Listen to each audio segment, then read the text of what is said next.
Hey guys, Dantics here, bringing you some more Borderlands 3, this time the full Moze skill tree. In the last video I previewed some skills and showed off some gameplay, but this time we'll be breaking down every single skill available to Moze, and after giving you some ideas of how you can build her. Be sure to let me know in the comments how you plan to build her. I have to say, she has some seriously exciting potential.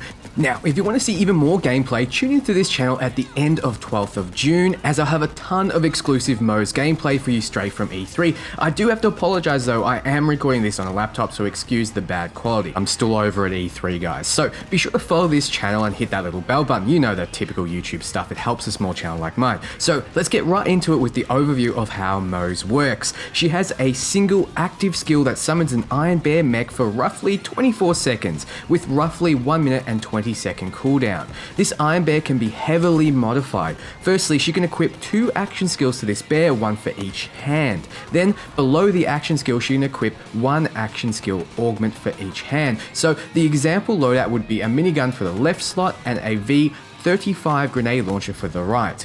She has 3 skill trees: Demolition Woman, which focuses around explosives and longer Iron Bear duration, Bottomless Mags, which focuses around fast firing weapons and ammo regeneration, and Shield of Retribution, which focuses around survivability and gun damage. Let's start with Demolition Woman. From the start of the game, you'll have access to the V35 grenade launcher. These grenades aren't affected by grenade mods, but may be affected by skills that buff grenades. The first skill you can invest in is Fire in the Skag Den, and it makes it so when you deal splash damage, which includes any explosive, you deal bonus fire damage up to 15%. You'll see soon enough that Moze has many ways of increasing and dealing fire damage, so keep this skill in mind. Deadlines is next and makes it so that Iron Bear has more fuel, therefore a longer duration when summoned. It also regenerates fuel when you get a kill with diminishing returns. Skills like this will be critical if you plan to build a powerful mech-based Moze, as the duration of the bear mech at the start of the game is laughable.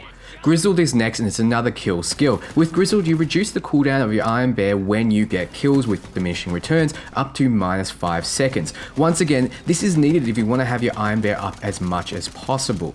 We saw these in action in my last video, but the Vanquisher rocket pods are the first action skill you can unlock. You can select this for one of the arms like you would with the V35 grenade launcher. They start off unguided, but with modifications coming, they can home in on targets. Stainless Steel Bear simply increases maximum fuel and armor for the Iron Bear by 20% and 30% respectively. Quite a massive increase, giving you a 5th more duration and a 3rd more survivability. Torque Cross Promotion makes it so all splash damage dealt has a chance to double in size, with a 15% chance at max level. This means bigger explosions and more chance to spread effects like Fire in the Skag Den. If you pick this skill up, you probably want to start using explosive weapons and definitely want to dual wield explosives on your mech and use your grenades.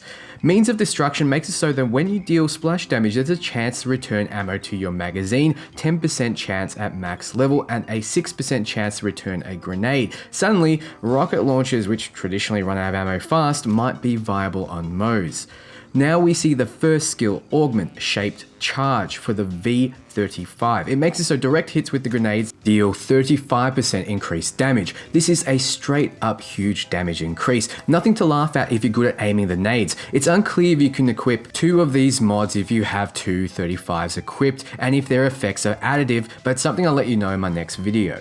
The next augment is Musical Chairs, and when equipped, it makes it so the V35 fires a singularity grenade every 7th grenade that pulls in nearby enemies before exploding. This makes it so the rest of your explosives are easier to land, as well as it can be boosted with that explosion size increase. Now, if you have 2 V35s equipped and both Shape Charge and Musical Chairs are equipped, does each grenade get a plus 35% chance direct damage, or both launchers fire a singularity grenade, or only the one launcher gets modified?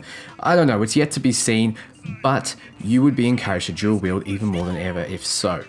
The next passive is Pull the Holy Pin, which modifies grenades to have a chance of scoring a critical hit, 30% at max level for greatly increased damage. If this applies to Moze's grenade launcher, this is even more massive than simply Moze's grenades. The usefulness of this skill depends on that fact and how good your grenade mods are.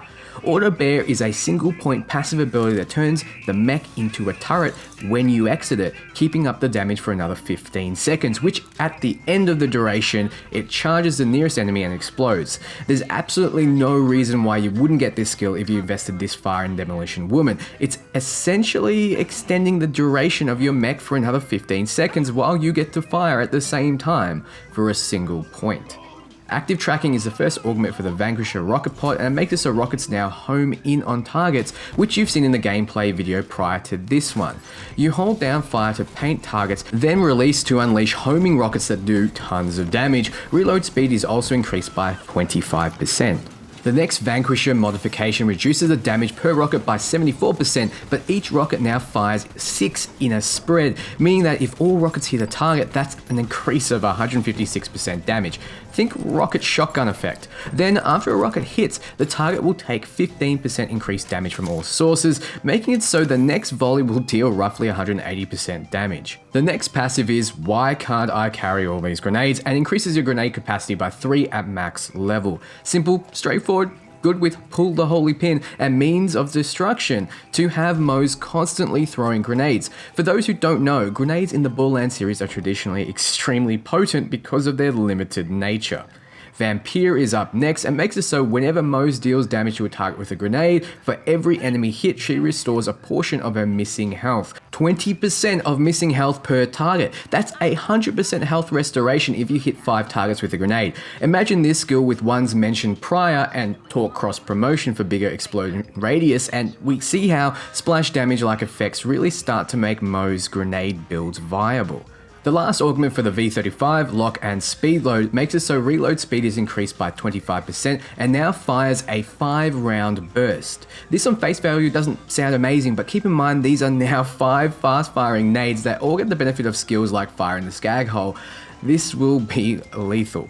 You want more ways to buff your nades? Well, To the Last is a single point passive you will auto pick up that gives Moze the ability to throw grenades in fight for your life. If she throws a grenade and then second wind is granted, she gets refunded a grenade. So if she runs out of health, is on her knees trying to get a kill so she is revived with a small amount of health, she can throw grenades now which do mega damage, have a bigger splash, deal increased fire damage and restore health. This will be insane with an investment, especially since Vampire will make it so if you hit enough targets before second wind is granted, you'll revive with full health. Explosive punctuation makes it so when Moze deals splash damage, her cooldown rate of her Iron Bear is reduced by 25%. This is another skill that makes it so you'll be spending more time in your mech. I know you're asking, where are the nukes? I saw her firing a nuke in the trailer. Well, Hammer Down Protocol augments the Vanquisher rocket pod to launch a single rocket with a nuclear warhead, dealing massive radiation damage of plus 380%. The magazine size is reduced to 1, so you'll need to reload after every shot. Now, the pinnacle skill of the tree is Short Fuse. For 1 skill point, Moze now has a 20% chance to deal secondary explosions when dealing gun damage for 75% of the gun's damage. This skill kind of contradicts the rest of the tree at first glance. It's all about dealing explosive damage and therefore using explosive weapons. However, if you can build for grenades and explosive damage and have twin miniguns equipped on your bear and a fast firing weapon on Moze, then when running around as Moze, you'll have guns that deal explosive damage, getting the benefit of the demolition tree, and grenades that destroy. When in the Iron Bear mech, you'll rip through targets with fast firing miniguns that have explosive damage too.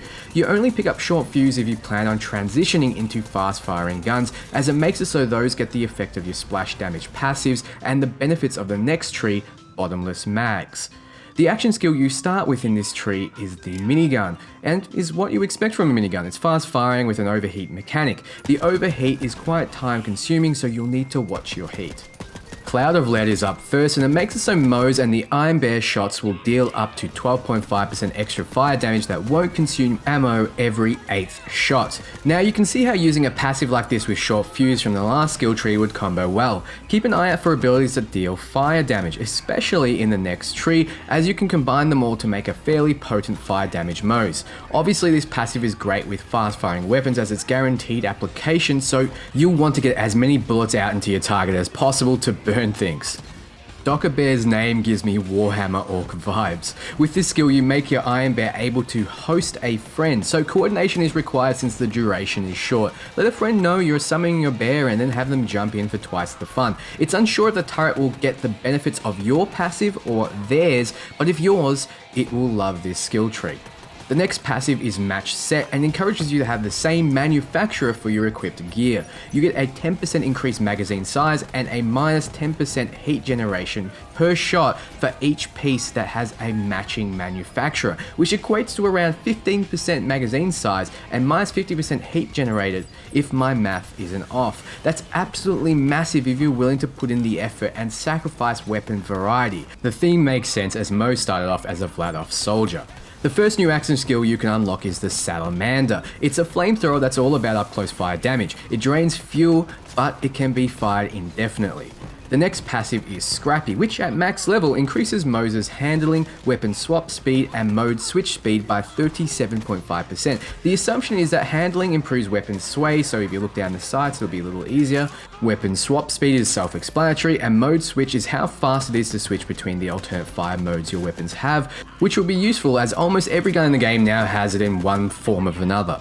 Redistribution is a must-get single-point passive that regenerates 5% of your magazine over 3 seconds when you score a critical. This is a real gunzerker ability and make it so fast-firing weapons, which this skill tree encourages you to use, will have less downtime. I found when I demoed Borderlands 3, I ran out of ammo quite often, so these kinds of skills are very much needed. Stoke the Embers flat increases fire damage by 30%, perfect for that fire build. Pick up this skill with Skag Hull, Cloud of Lead, and some of the more fire skills that you'll see soon, and things will burn.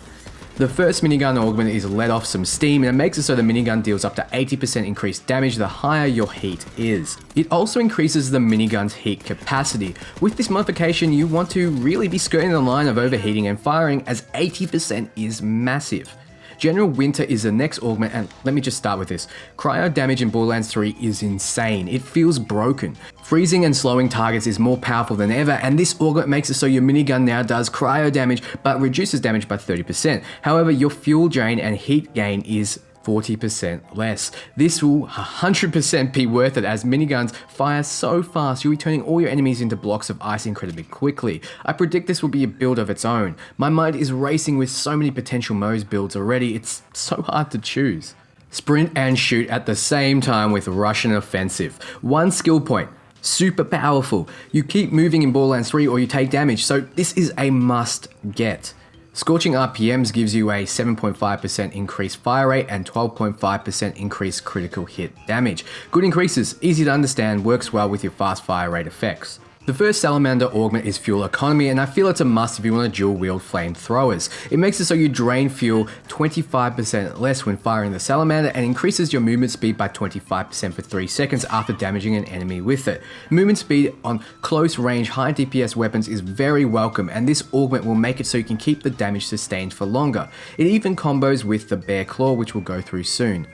The second Salamander augment is Chemical Warfare, and it changes the damage type to Corrosive, and the melt damage is increased by 50%.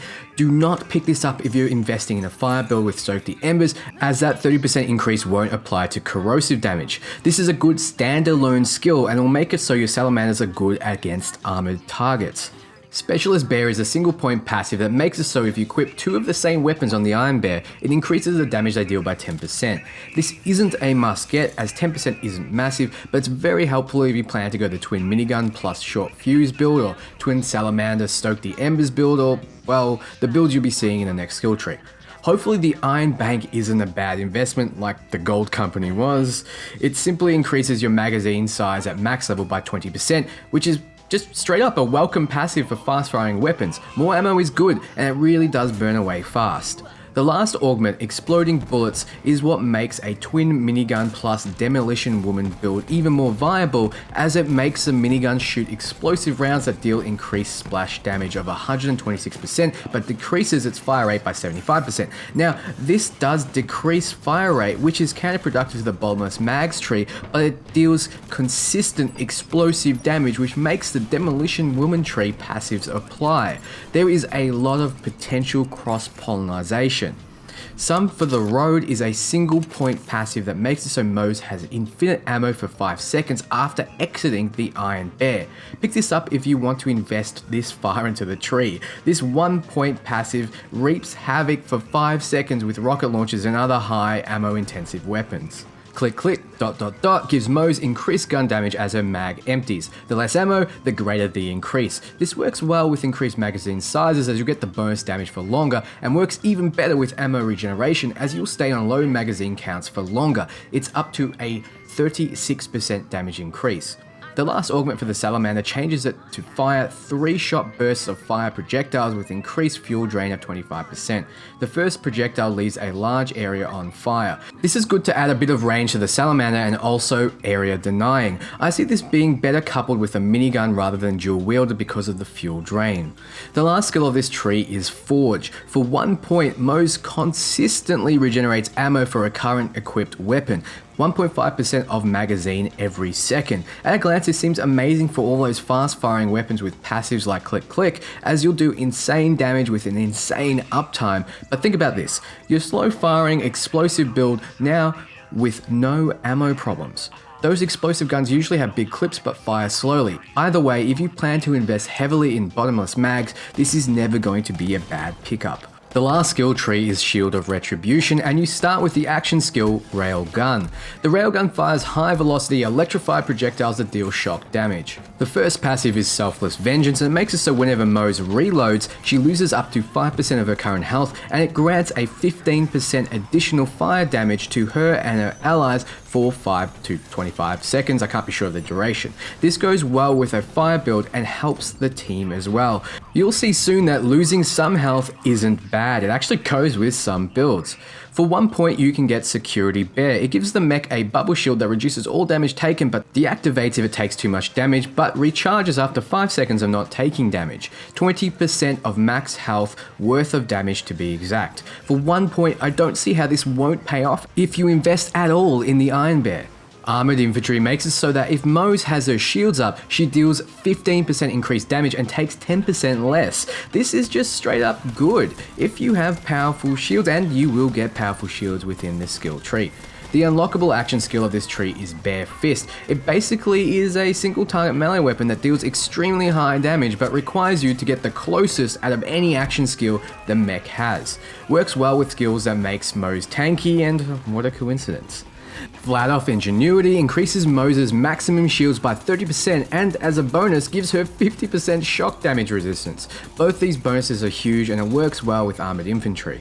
Thin Red Line makes it so a portion of Moze's health is removed and can never be restored, but her maximum shields is increased by that amount, 60% at max level. If you think about Armored Infantry, it works well together. However, it also works well with Selfless Vengeance as it removes 5% of your current health when you reload. If you only have 40% remaining health, you'll be removing a lot less than if you were at 100%. So, for example, if you have 100 health total, you would have lost 5 health, but because you would be at 40 health with Red Line, you would only lose 2.